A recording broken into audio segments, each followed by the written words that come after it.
선생님. 네, 저는 종이동물원이 네. 그거 보고 저는 나의 물인지 나무가 생각이 나요. 오, 그러네. 네. 네. 그래서 이 작가가 이제 뭐 그 말씀하신 것처럼 그거를 못 보고 죽을 수도 있고 정말 그렇잖아요. 그렇지만 이게 왜 종이동물원이 됐냐면 동물원이잖아요. 호랑이도 접어주고 여러 가지 접어줬지만 그 엄마가 접어준 종이동물은 항상 살아 있었어요. 네. 어렸으니까 그랬겠죠. 친구도 없었고. 그래서 그 엄마가 그 아이에게 가장 귀한 유산을 남기고 그 그 동물원처럼 그 사람이 엄마가 죽고 난 이후에는 항상 살아 있었을 것 같아요. 네. 그 포르투크 아저씨가 그 자기한테 나의 오렌지 나무였던 것처럼 그거를 알려주기 위해서 얼마나 가슴 절절하게 그거를 생각했을까라고 생각을 하고, 저는 이거 제일 마지막 작품이 저는 참 가슴에 와닿고, 역사의 종지부를 찍은 사람들이었잖아요. 네. 그래서 저는 진실은 여기 책 나오는 문장 중에서 진실은 빗자루로 쓸어버릴 수 있는 것이 아니다, 그런 말도 나오고, 역사란 이야기를 다루는 일, 그리고 진실한 이야기, 우리의 존재를 지지하고 설명하는 이야기를 들려주는 것이 역사학자의 기본 임무. 그러나 진실은 민감한 것이어서 적이 많다. 그리고 이런 말도 나와요. 괴물 같은 건 없습니다. 우리가 보여주는 것입니다. 진실은 연약하지 않고 누가 부정한다고 훼손되지도 않는다.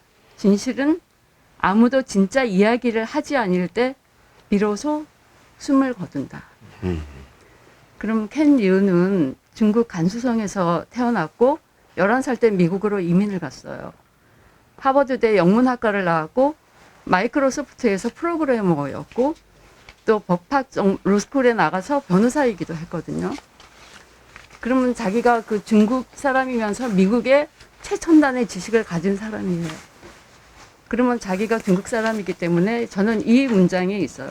진실은 아무도 이야기하지 않을 때 비로소 숨을 거둔다. 중국의 아픈 역사, 일본의 역사, 그 다음에 자기가 또 프로그래머로서 그 IT 기술이 인간에게 얼마나 동전의 양날같이 편리함과 이로움도 주지만 우리를 얼마나 파괴할 수 있는가를 고발하고 있잖아요. 진실을 자기가 아는 한에서 이야기를 하고 있다는 거죠. 저는 그래서 이분하고 떠올리는 게 우리나라에서는 파친코의 이민진.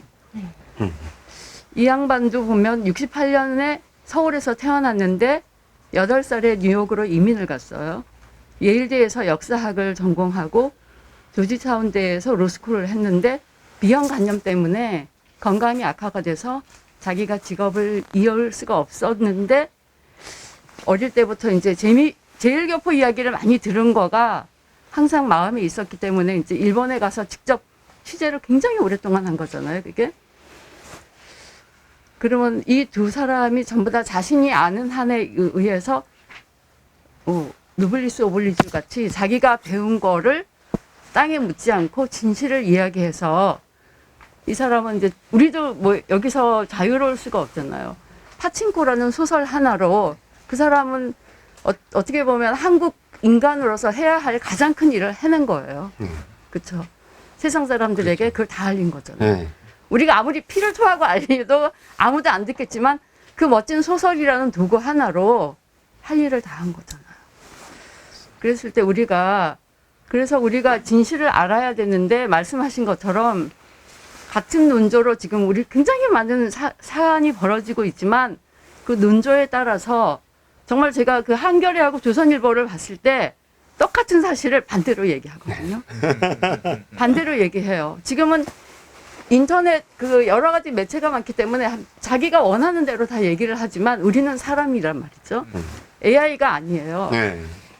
시리가 아무리 뭐라고 해도, 알렉사가 뭐라 해도 나는 내가 인간이라는 거를 생각하고 절대 편향되지 않고 사람이라는 거를 잊지 않고, 그리고 있었던 일은 사실이잖아요.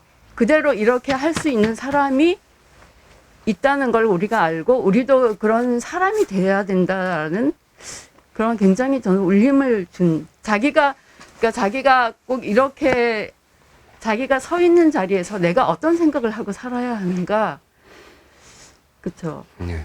내가 만약에 송파구에 산다면은 우리 이진표 사장님처럼 송파문고에서 할 수 있는 정말 좋은 일을 이렇게 또 하고 계시고 내가 또 어디에 있으면 그 자리에서 나만이 할 수 있는 일이 있다. 그러면 그 자세를 어떻게 생각해 볼 것인가.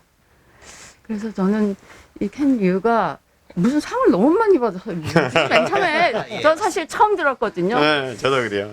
무슨 상을 많이 받았지 했는데 처음 읽을 때부터 이 사람 정말 끝까지 읽으면서 정말 대단한 작가구나. 네. 그런 생각을 해서 정말 좋은 책을 알게 돼서 너무나 감사하게 생각했어요. 우리 성남에 SF 소설 연구 모임이 있어요.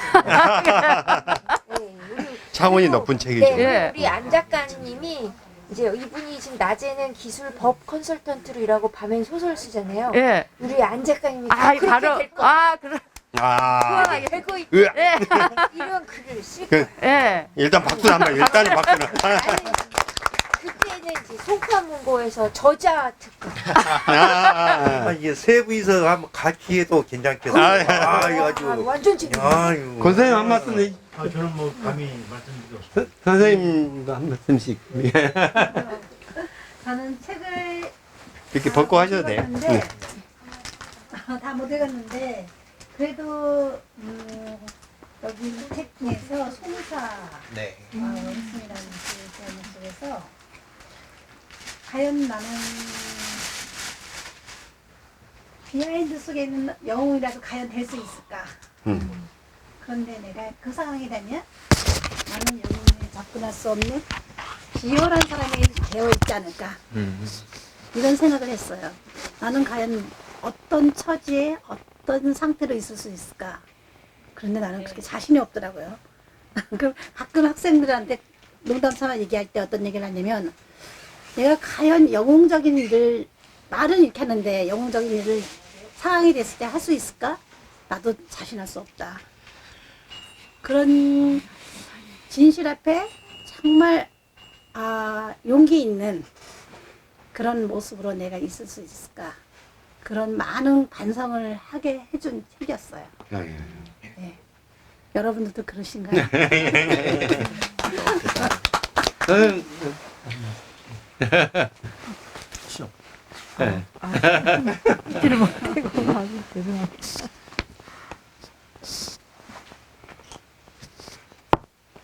선배님. 오늘 얘기 우리 젊은 책 분들한테 안 읽었어도 이렇게 오늘 이렇게 네. 행사를 하면서 이렇게 소감이나 이런 거 있으면 또 한번. 선생님들이 IT하고 아예 그냥 붙어서 태어나신 분들인데 이분들은 이런 거 싫을 수가 있어요. 아니 같이 사는 거지 뭐 얘를 비판하는 그렇구나. 어디 말씀을 해주세요. 네. 저도 그 유튜브를 이용을 하면서 너무 이렇게 흘러가는 대로만 살면 안 되지 않을까 싶은 생각을 많이 했었는데 여기도 이런 내용이 나와서 재미있게 읽었어요. IT법을 연구하고 싶으면 나한테 오세요. 이상해서 영업을 하고 있어. 우리 학과장님이 알았어야 되는데. 국장님 뭐? 아니 저는 내용, 그러니까 이 종이동물원 아까 말씀하시는 걸 듣고 좀 천천히 읽어보면 굉장히 재밌겠다 이 생각을 좀 하게 됐고 사실 살면서 사람들이 책도 많이 안 읽고 아까 말씀하신 대로 그냥 미디어에서 즐거움만 찾으면서 살기 때문에 실질적으로 우리 어렸을 때는 나는 왜 사는가 뭐부터 시작해서 왜 철학적인 거 이런 것들을 많이 고민하고 인문학적인 것들을 고민하면서 살았는데 요즘 친구들은 그렇지 않잖아요. 근데 실제로 요즘 친구들이 아니라 저도 요즘 그렇게 살고 있다는 거를 아까 이제 이 책을 이렇게 설명을 해주시면서 좀 느끼게 됐어요. 그래서 이제 앞으로 지금도 요즘 이제 100세 시대, 120시대 세대 이렇게 산다고 하니까 앞으로 또 살 날이 그럼 많이 남았으니까 그러면 어떻게 살아야 될 것인가 이런 것들을 좀 고민해 보면 좋겠다 이런 생각을 하게 됐고 올해 이제 22년 이제 송파문고 심야 책방 1월 달부터 12월까지 어떤 강연이 있었는지 이제 강연자는 어떤 분이셨는지 이런 것이 이렇게 쭉 나열된 요걸 보면서 우리가 한 해 되게 많은 내용들을 서로 이야기하고 고민하고 나누었구나 이 생각에 되게 뿌듯하기도 하고요. 또 언제 이 많은 것을 지금 이제 그러니까 1년이 정말 금방 지나갔다 이런 생각이 들 정도로 이 많은 것들을 내가 함께 했구나 싶어서 되게 좀 흐뭇하고 뿌듯했습니다. 물론 이제 이 책을 읽고 오지 않아도 괜찮다라고 말씀은 하셨지만 그래도 책을 읽어 와야 되는 게 기본인데 그러지 못한 거에 대한 죄책감이 들면서 내년에는 좀 더 열심히 참여를 해보자라는 생각을 하게 됐습니다. 네, 올 한 해 고생 많으셨습니다. 감사합니다. 참고로 이제 내년에는 이제 그 지금 현대음악, 현대미술을 저번에 했는데 너무 아쉬운 점이 있어서 그 교수님들을 한 번씩 더 초대하고요. 오늘 같은 이제 문학의 밤을 한 절반, 그 다음에 유명인 교수님 이런 강의를 또 절반 해가지고 이렇게 추진할까 합니다. 그래서 그 문화체육관광부하고 그 다음에 서울시하고 두 군데 이렇게 응모를 해서 이렇게 10번 이상 하도록 하고요. 그 다음에 1월, 2월은 추우니까 좀 쉬고, 그 다음에 또 생각도 좀 많이 하고 그래서 3월부터 12월 말까지 이렇게 했으면 좋겠고요.